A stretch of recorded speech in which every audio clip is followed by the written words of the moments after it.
মালিক হলে আল্লাহকে বলে যাবে, বিল্ডিং এর মালিক হলে আল্লাহকে বলে যাবে। এজন্য আল্লাহ রাব্বুল আলামিন সূরা বনী ইসরাঈলের আয়াত নাযিল করে জানায়া দেয়, ওয়া কাযা রাব্বুকা আল্লা তা'বুদু ইল্লা ইয়্যা। এ বান্দা, তোমার রবের পক্ষ থেকে নির্দেশ, এক আল্লাহর ইবাদত করো। এর পরবর্তী আলোচনায় আল্লাহ এনেছেন ওয়া বিল ওয়ালিদাইনি ইহসানা। আসেন আগে আল্লাহ তাআলার ইবাদত সম্পর্কে কিছু কথা বলি। রব্বুল আলামিন কেন বলেছেন এক আল্লাহর ইবাদত করার জন্য?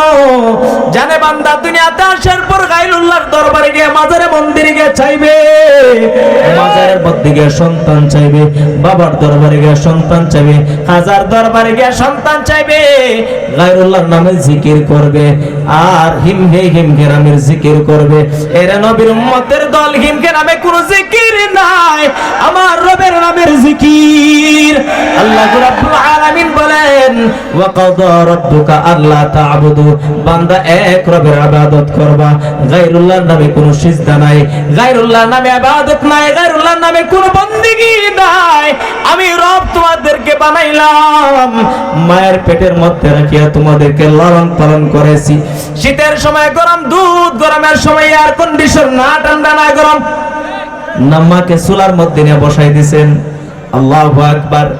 এইভাবে মায়ের পেটের ভিতরে থেকে আল্লাহ রাব্বুল আলামিন লালন পালন করিয়েছেন। জানে বান্দা দুনিয়ার মধ্যে যখন আসবে, মা বাবাকে ভুলে যাইবে। আল্লাহ রাব্বুল আলামিন ইবাদতের পর মা বাবার খিদমতের কথা এই জন্য এনেছেন, আল্লাহ রাব্বুল আলামিনকে চিনিয়ে দিয়েছেন, এ বান্দা তোমার মায়ের পেটের ভিতরে ছিল, আমি খাওয়াইছি, আমি পালন করেছি, আমি লালন পালন করেছি, মায়ের পেটের ভিতরে রেখে তোকে আমি দুধ পান করেছি। বান্দা, তোকে আমি এক মুহূর্তের জন্য উপবাস রাখি নাই, আমি রবকে চিনার জন্য আল্লাহ তাআলার ইবাদতের পরে পরেই আমি আল্লাহ তোর মা বাবার খিদমতের সঙ্গে কথা বলেছি।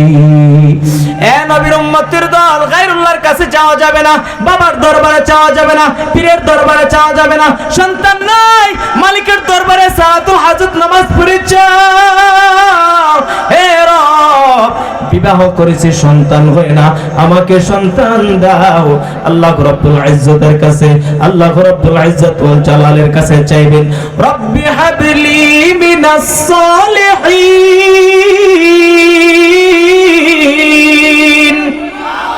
ইব্রাহিম আলাইহিস সালাম চেয়েছিলেন 80 বছর বয়সে, সন্তান দান করেছিলেন ইসমাঈল আলাইহিস সালামকে। ঠিক না বেঠিক? জোরে বলেন। এ নবীর উম্মতের দল, সন্তান দেওয়ার মালিককে জোরে বলেন। কসবার মানুষের আওয়াজ এটা হয় নাই। আমি জানি কসবার মানুষ গায়রুল্লাহর বিরোধী, কসবার মানুষ মাজার বিরোধী, কসবার মানুষ বন্ড পীর বিরোধী। ঠিক না বেঠিক? চিল্লায়া বলেন।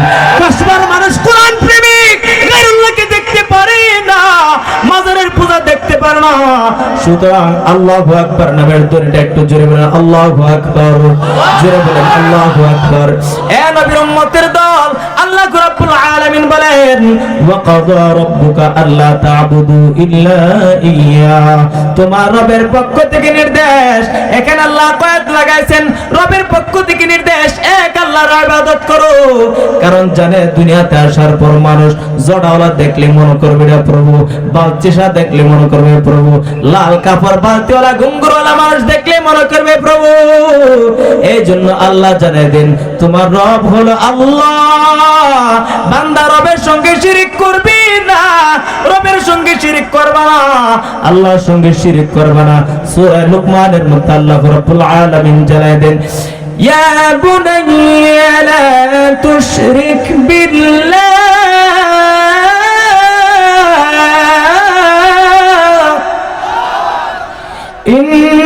ইন্নাশ শিরকা লাযুলমুন আযীম।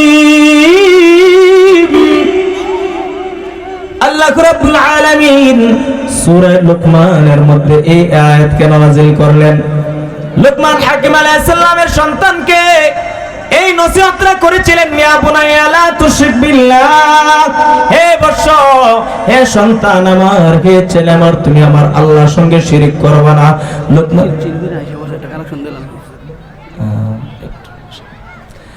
আল্লাহ রাব্বুল আলামিনের কাছে লুকমান হাকিম আলাইহিস সালামের কথাটা পছন্দ হয়েছে। লুকমান হাকিম আলাইহিস সালামের ঘটনাটা বলে কেমন বান্দা ছিলেন আল্লাহর আমি আলোচনা গুছিয়ে নেব। এ নবীর উম্মতের দল, লুকমান হাকিম আলাইহিস সালাম আল্লাহর কাছে কেমন প্রিয় বান্দা ছিলেন, কেমন রবের গোলাম ছিলেন। আর ওনার নসিহতরা আল্লাহ কুরআনের মধ্যে উল্লেখ করেছেন, ওনার নামে একটা সূরা নাযিল করেছেন। আল্লাহ রাব্বুল আলামিন বলেন, আমার বান্দা লুকমান হাকিম আলাইহিস সালাম আমার কেমন প্রিয় ছিল। উনি এক বাদশার কাছে গোলাম ছিলেন। কে এখন আলোচনা রেখে কি তাকবীর দেব?